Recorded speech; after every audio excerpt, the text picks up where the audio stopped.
यो हेर्नु हुँदैन भन्ने वकिलहरू आचार संहिता विरोधीहरू हुन्। यिनीहरूको वकिल बन्ने योग्यता छैन, यिनीहरू जनविरोधीहरू। वकिलहरू यस्तो होइन, सर्वोच्च भर्सेस बार यस्तो होइन।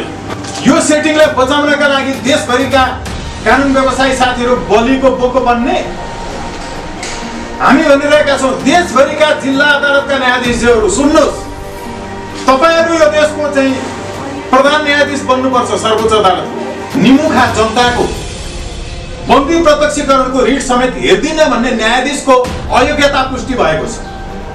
यो हेर्नु हुँदैन भन्ने वकिलहरू आचार संहिता विरोधीहरू हुन्।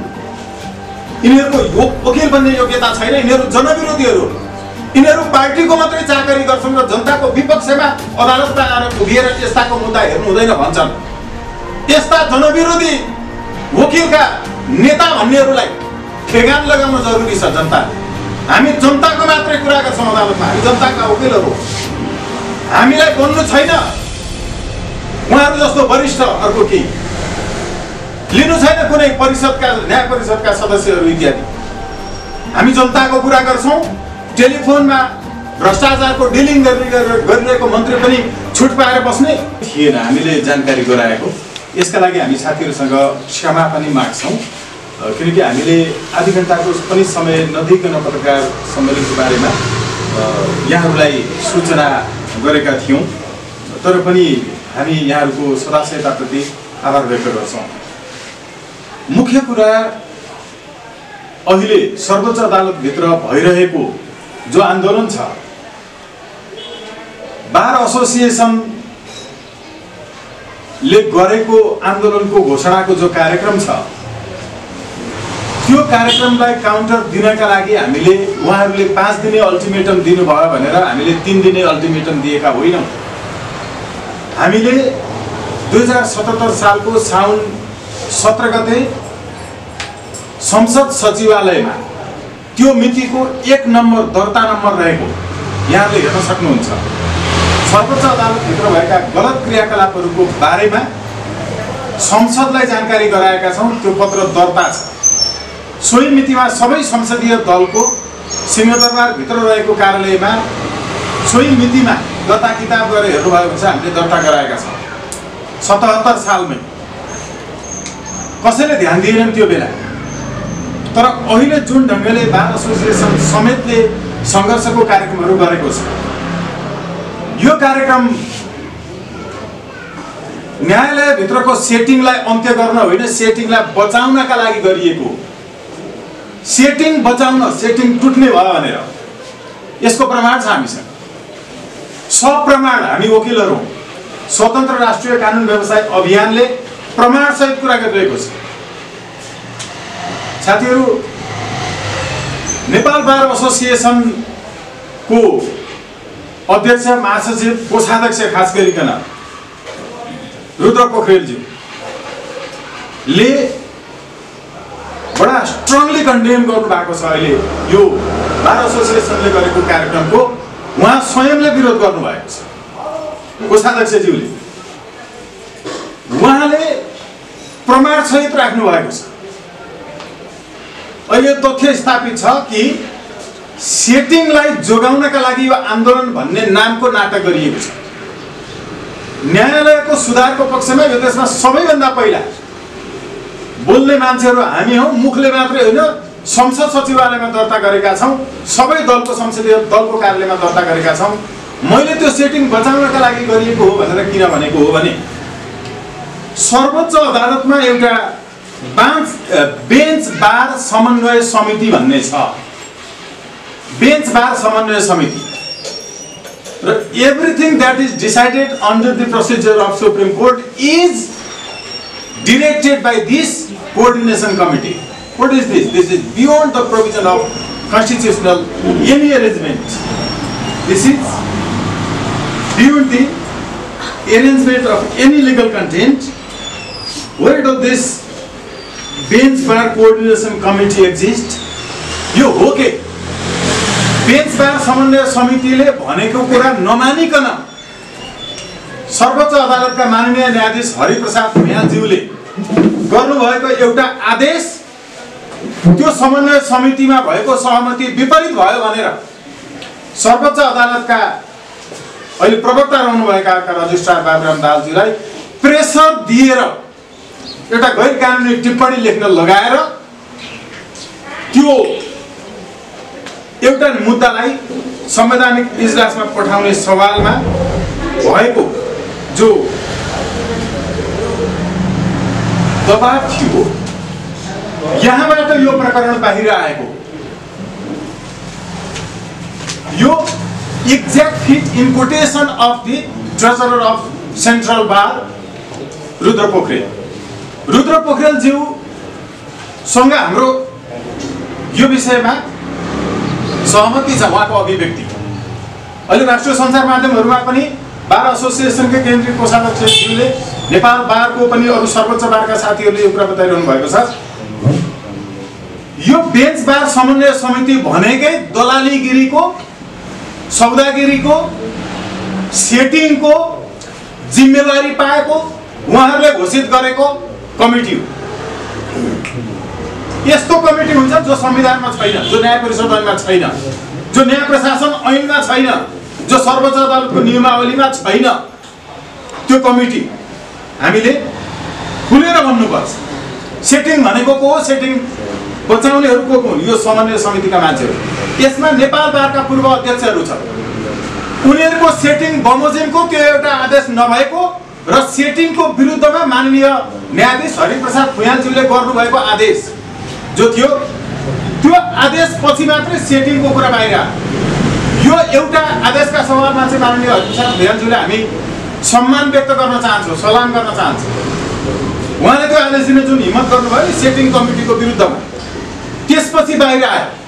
त्यसपछि योभन्दा अगाडिको कार्तिक 15 गतिको बैठकमा स्पष्ट रूपमा सम्माननीय प्रधान न्यायाधीश चोरेन्द्र शमशेर जबराज्यू, मुख्य रजिस्ट्रार लालबहादुर कुँवरज्यू, त्यसै गरिकन बारको कोषाध्यक्षज्यू समेत भएको ठाउँमा यो विषय मुखर रूपमा आयो। यो प्रमाणित रूपमा अहिले सार्वजनिक भइसकेको छ। यो सेटिङलाई बचाउनका लागि देशभरिका कानुन व्यवसायी साथीहरू बलिको बोको बन्ने हामी भनिरहेका छौँ। देशभरिका जिल्ला अदालतका न्यायाधीशहरू सुन्नुहोस्, तपाईहरू यो देशको चाहिँ प्रधान न्यायाधीश बन्नुपर्छ। सर्वोच्च अदालतको पार्टीबाट थपक्क टिपेर लिएर आएर 3-4 वर्षमा प्रधान न्यायाधीश बनाउने सिस्टमको अन्त्य हुनुपर्छ। हामी यो भनिरहेका छौँ।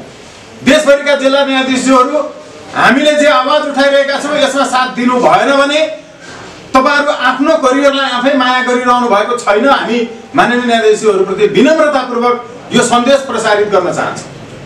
देशभरिका उच्च अदालतका न्यायाधीशहरू तपाईहरू आउने सम्मानित सर्वोच्च अदालतको प्रधान न्यायाधीश बनेर देशलाई हाँक्नका लागि जीवनभरि पार्टीको गुण्डागर्दी गर्ने, जीवनभरि पार्टीका लागि आफ्नो पार्टीकारिता गर्ने, जीवनभरि पार्टीका नेताहरूको चाहिँ प्रेस विज्ञप्तिहरू लेखेर बस्ने यस्ता मान्छेहरूलाई प्रधान न्यायाधीश बनाउनका लागि थपक्क टिपेर ल्याउने सिस्टम जुन छ नि, यसलाई बचाउनका लागि आन्दोलन भएको छ। यसको विरुद्धमा हो सदीक्षा वास्तोलाले आफ्नो दाजुको हत्या भएकोमा जाहेरी दरखास्त दिन खोज्दा जाहेरी दरखास्त नलिने प्रहरी प्रशासन न्याय संरचना त्यही भित्रको, जसलाई कानुन मन्त्री आफू न्याय परिषदमा पनि सदस्य हुन्छन्, उनी गृहमन्त्री लगायतको आदेश बिना जाहेरी दरखास्त पनि दर्ता नगर्ने अनि सदस्यहरूले आन्दोलन गरेर मात्रै जाहेरी दरखास्त दर्ता हुनुपर्ने। त्यो बर्दिवासमा हाम्रो नेउपानेजी चाहिँ बलात्कारपछि हत्या भएको चेलीको चाहिँ जाहेरी दरखास्त बुझ भन्दाखेरि गोली लागेर मरेपछि मात्रै जाहेरी दरखास्त बुझ्नुपर्ने। निर्मलाका हत्याराहरूको सवालमा प्रभावकारी आन्दोलन चाहिँ त्वरित रूपमा, ऱ्यापिड भन्छ इङ्ग्लिसमा, संस्कृतमा त्वरित भन्छ, एकदम इन्स्ट्यान्ट तपाईको चाहिँ इम्प्रेसिभ टाइपको चाहिँ अर्डरहरू गर्ने यो व्यवस्था होस् भन्नका लागि हो अहिले भइरहेको। पार्टीका मान्छेहरू प्रधान न्यायाधीश बन्नुहुन्न भन्ने आन्दोलन हो यो। यो आन्दोलन के हो? केवल ती मान्छेहरू जो हिजो पार्टीका सल्लाहकारहरू थिए, ती मान्छेहरू जो हिजो पार्टीका तर्फबाट उम्मेदवार थिए संसदमा अनि चुनाव हारेका थिए, ती मान्छेहरू 4 जना मान्छेहरू देशभरिका अधिवक्ताहरूको ठेक्का लिएर बार एसोसिएसनलाई प्राली बनाउने को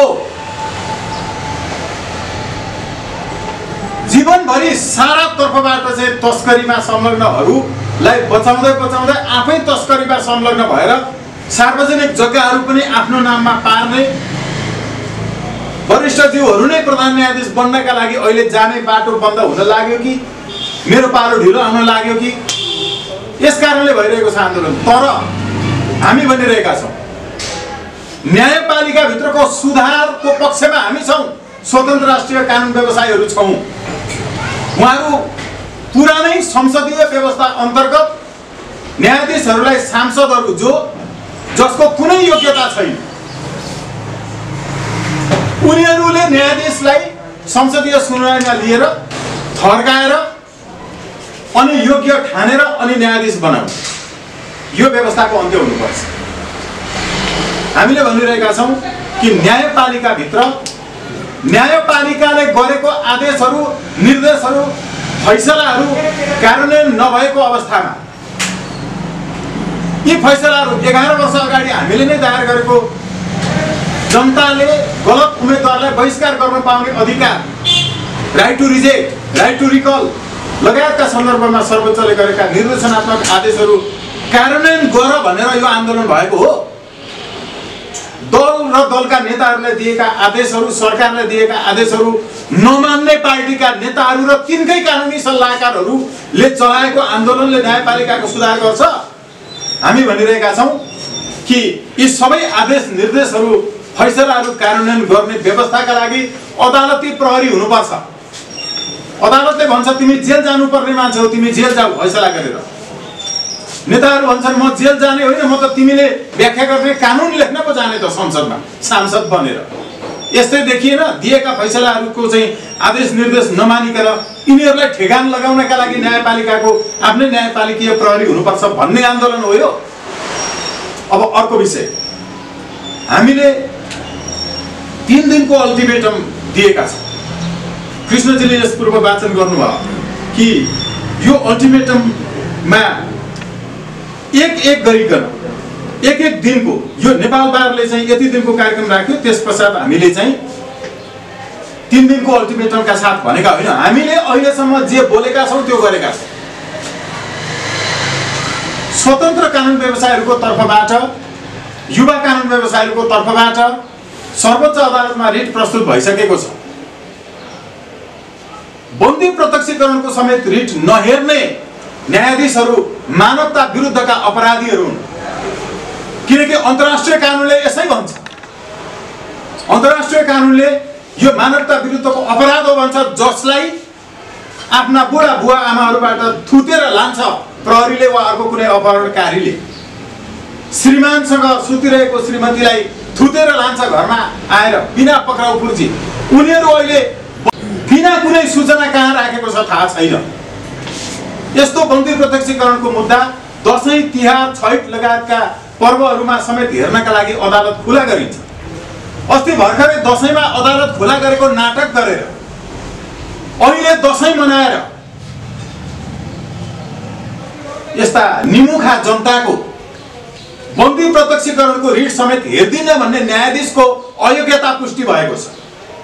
यो हेर्नु हुँदैन भन्ने वकिलहरू आचार संहिता विरोधीहरू हुन्। यिनीहरूको वकिल बन्ने योग्यता छैन, यिनीहरू जनविरोधीहरू हुन्। यिनीहरू पार्टीको मात्रै चाकरी गर्छन् र जनताको विपक्षमा अदालतमा आएर उभिएर यस्ताको मुद्दा हेर्नु हुँदैन भन्छन्। यस्ता जनविरोधी वकिलका नेता भन्नेहरूलाई ठेगान लगाउन जरुरी छ जनताले। हामी जनताको मात्रै कुरा गर्छौँ अदालतमा, हामी जनताका वकिलहरू। हामीलाई बन्नु छैन उहाँहरू जस्तो वरिष्ठ अर्को केही लिनु छैन कुनै परिषदका न्याय परिषदका सदस्यहरू इत्यादि। हामी जनताको कुरा गर्छौँ, बरु पेसा छोड्छौँ। तर बार एसोसिएसनलाई प्राली बनाउनेहरूलाई ठेगान लगाउँछौँ, जसले बन्दी प्रत्यक्षीकरणको मुद्दा पनि हेर्न हुन्न भनेर न्यायाधीशहरूलाई रोकेका छन्। मरेर लानु केही छैन, सत्यको पक्षमा उभिएर बोल्नुपर्छ। यी न्यायाधीशहरू जो छन् यिनीहरूभित्र यति पनि मानवता छैन। थुनुवाको मुद्दा नहेरिकन बस्ने, बन्दीको मुद्दा नहेरिकन बस्ने, सधैँ दशैं मनाएर बस्ने, 11:30 बजे मात्र इजलासमा बस्ने? अहिलेसम्म कुन प्रधान न्यायाधीशले भन्यो? अहिलेसम्म कुन बारको अध्यक्षले भन्यो?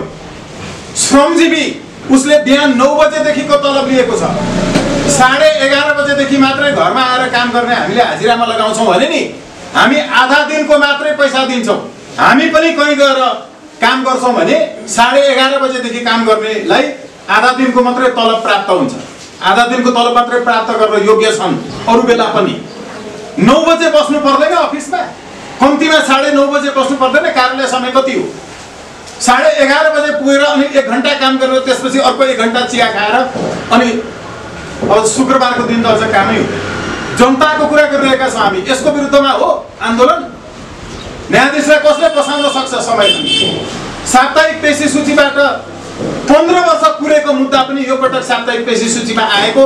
अब पालो आउँछ भनेर कुर्दा कुर्दै साप्ताहिक पेशी सूचीबाटै हटाइएको। यसको जवाफदेहिता कहाँ छ? के न्यायाधीश हामीले न्यायमूर्ति भगवानको स्वरूप भन्दा भन्दै यति दानवीय रूपमा प्रकट हुन मिल्छ? यो भन्दा दानवीयता के हुन्छ?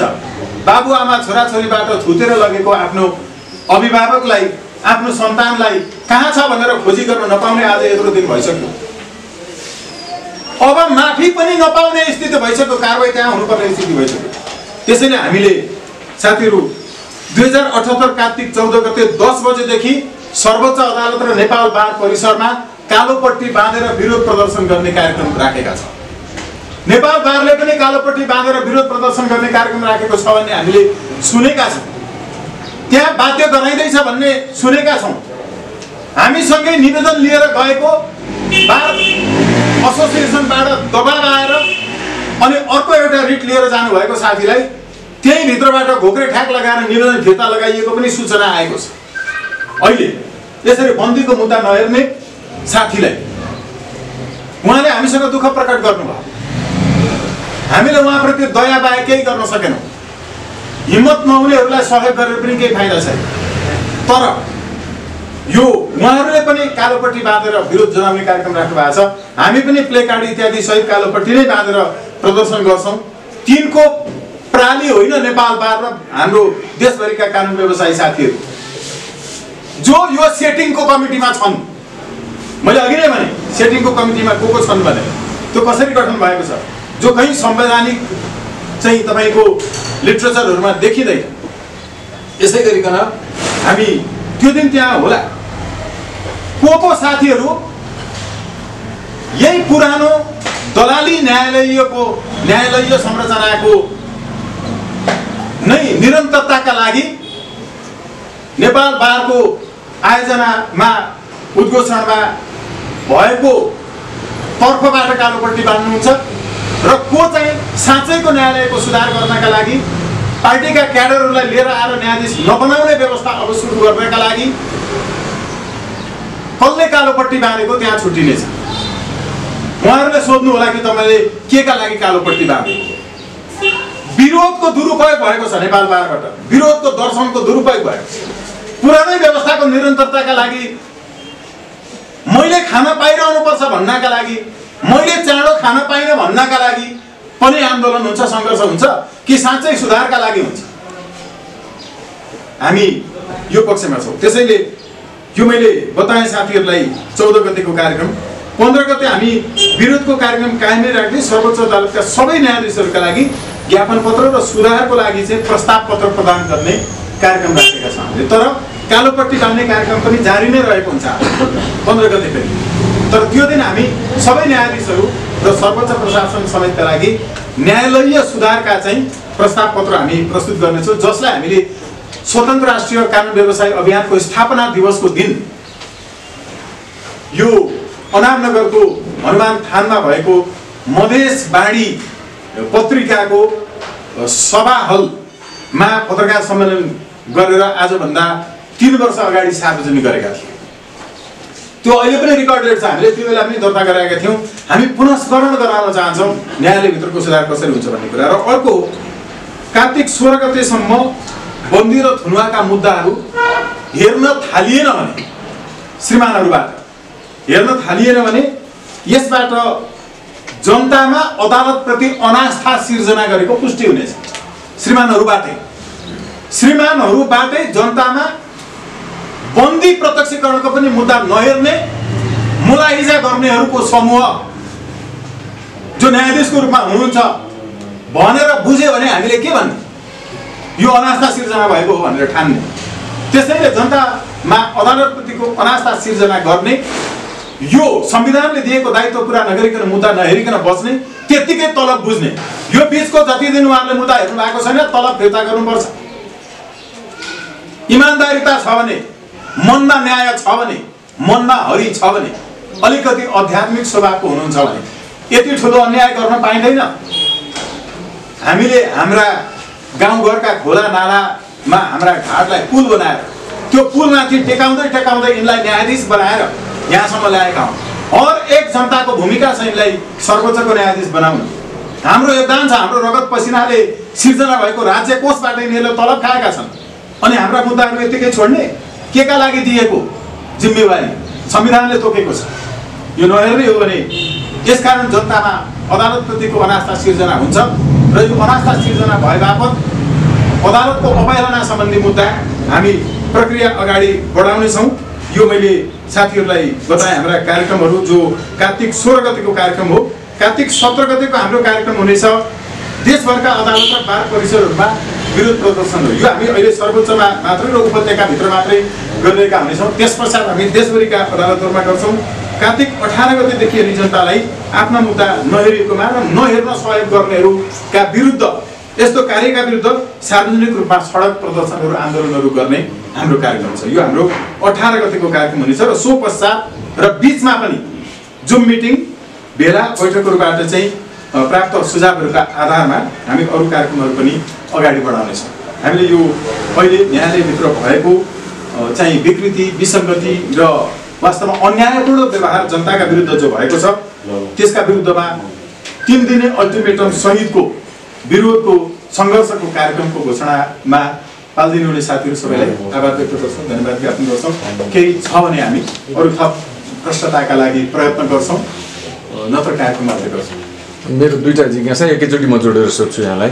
हिजो बारमा भएको घटनालाई यहाँले कसरी लिनु भएको छ एउटा, अर्को नेपाल बार एसोसिएसन अदालत बन्द गर्नुपर्छ भनेर लागिराखेको छ, तपाईँहरू अदालत खोल्नुपर्छ भनेर लागिरहनु भएको छ। भोलिका दिनमा पनि हिजो बारमा भए जस्तै घटना दोहोरिन सक्ने सम्भावना त तपाईँहरूले आज घोषणा गरेका आन्दोलनले पनि त सङ्केत गर्छ नि।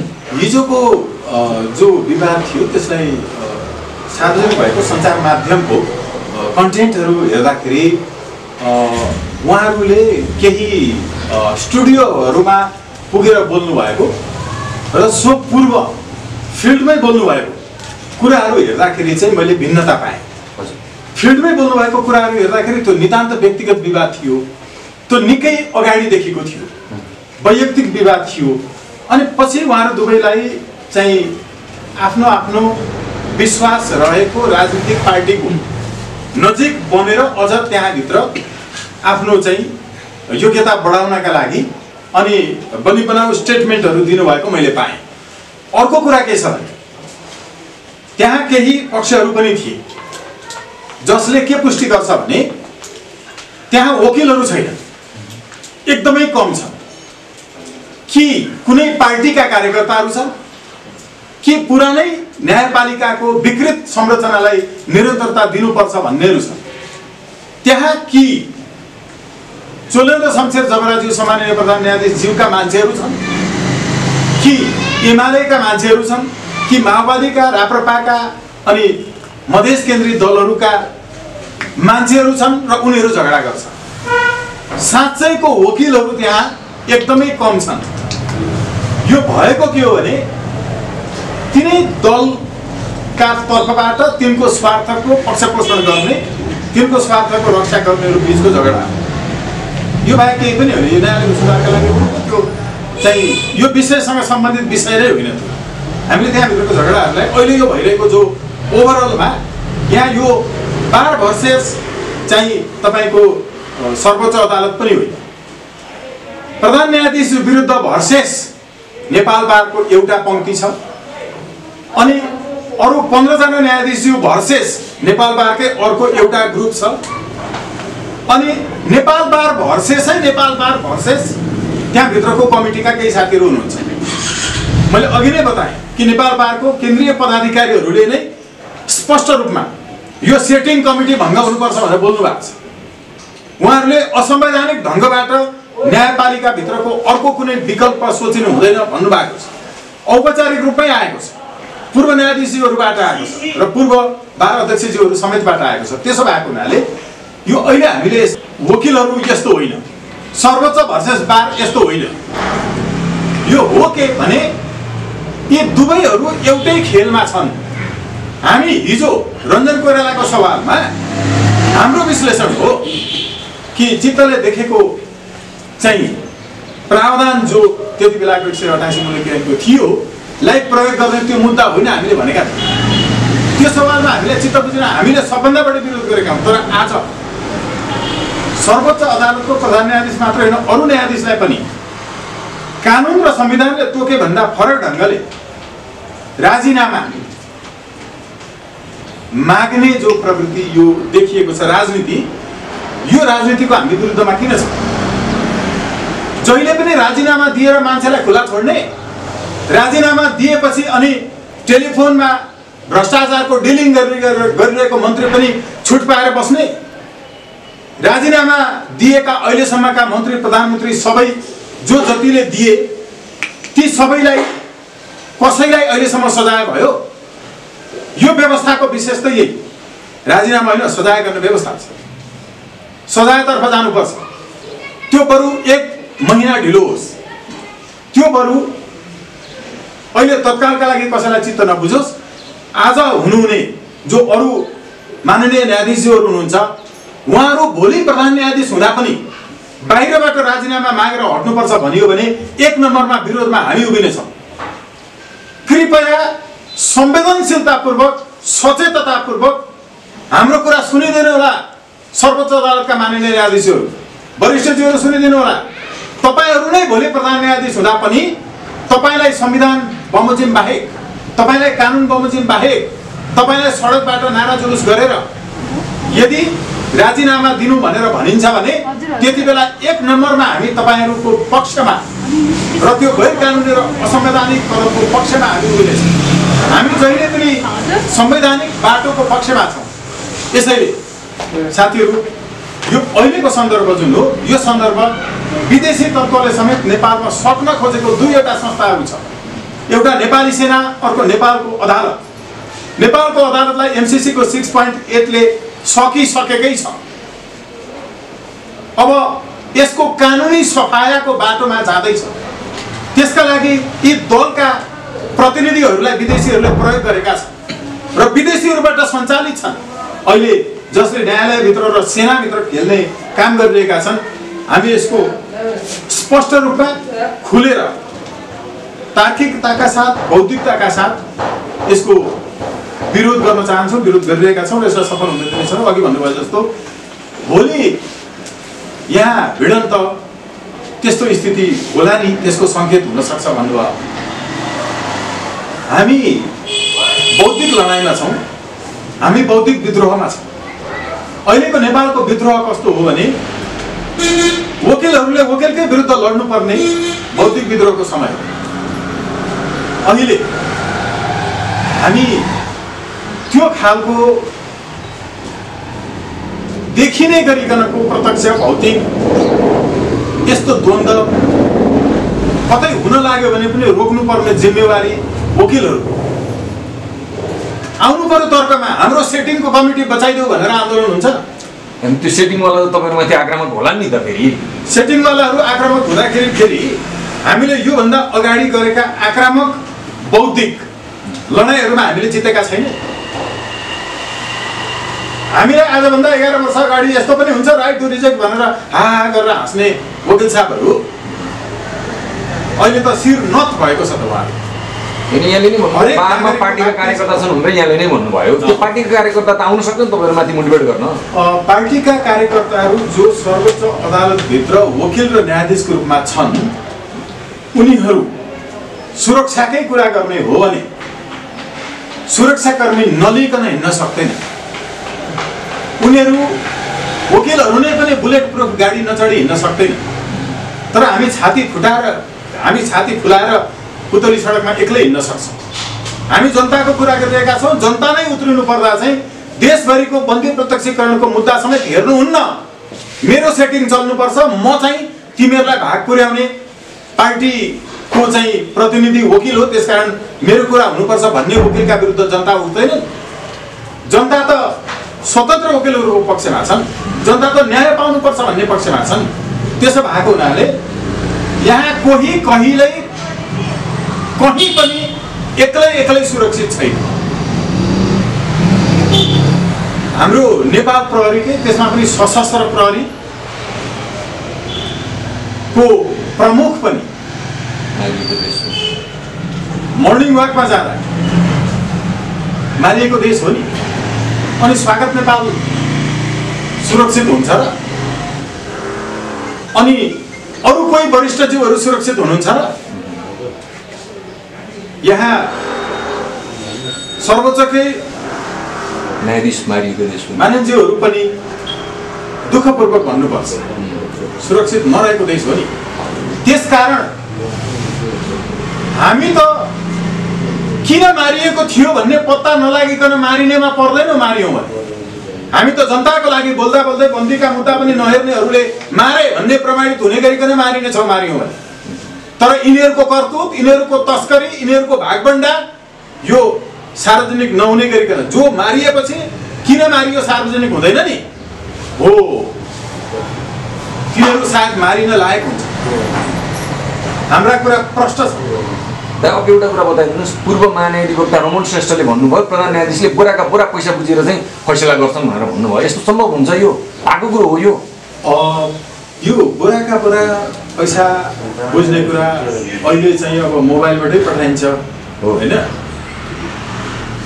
अहिलेको आधुनिक वकिल साहबहरू जो त्यहाँ इजलासमा बहस गर्न आउँदा पनि विभिन्न विश्वका विकसित मुलुकहरूबाट ल्याइएका चाहिँ इन्स्ट्रुमेन्टहरू प्रयोग गरेर प्रस्तुत गर्नुहुन्छ। सायद त्यहाँबाट चाहिँ चाँडो सजिलो हुन्छ होला। तर हामीले अहिले भनिरहेको चोलेर संसार जगराज्यूभित्र केही पनि विकृति छैन, विसङ्गति छैन, उहाँले ठिक गर्नुभयो, ठिक गर्नु भएको छ भनेकै होइन।